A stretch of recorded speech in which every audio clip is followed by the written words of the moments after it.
The following short film you are about to watch is one in a series of 6 pieces about buildings within the African American community in Pensacola, Florida. Community is an integral part of our collective memory.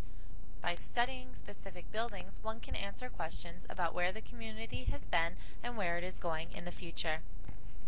Over the years, the location of Blue Dot Barbecue has changed, and today it is located at 310 North DeVilliers Street. One thing has stayed constant throughout the years, the great taste and aroma of the hamburgers and barbecue. Blue Robinson opened the Blue Dot in 1944 as a small hamburger and barbecue stand in the heart of Pensacola's black community. As for the name, Blue wanted something catchy that would pull people into his restaurant. A suggestion came up to name it after his wife, Dorothy, and himself. The idea took, and the Blue Dot came to be.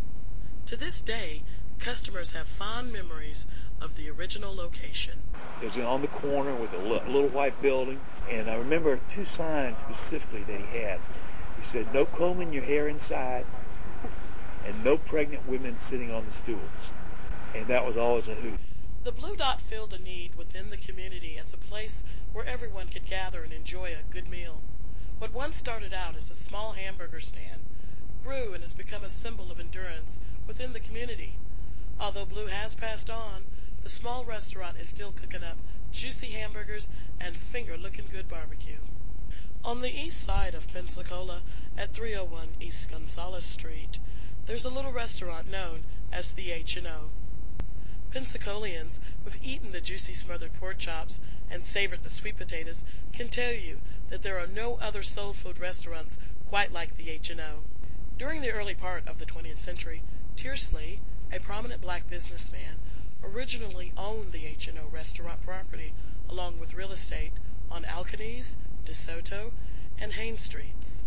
Tears sold the H&O property to his brother Hamp and his wife Ola. With their newly acquired land, Hamp and Ola opened up a dry goods store and a small restaurant in which they are the namesakes. During segregation, this was one of the few places African Americans could take their families for a meal. In the mid-1940s, Hamp sold the H&O to Givens Greer, and with this transaction, the restaurant became a key component in the Greer family. In 1957, Givens sold the H&O to his brother Raymond. Today, the restaurant remains within the Greer family and continues to be a key part of the community. My mom and my dad put a lot of heart, sweat, and tears into this place. My father passed back in 2001, and we've been trying our best to try to keep it going in his memory. Raymond Greer held fast to the idea that if someone was hungry, they should be fed. It didn't matter if they could pay or not. He was a very generous man, but he fed a lot of the neighborhood when they had no money. This idea still runs strong throughout the family and is one of the reasons why the H&O is so successful.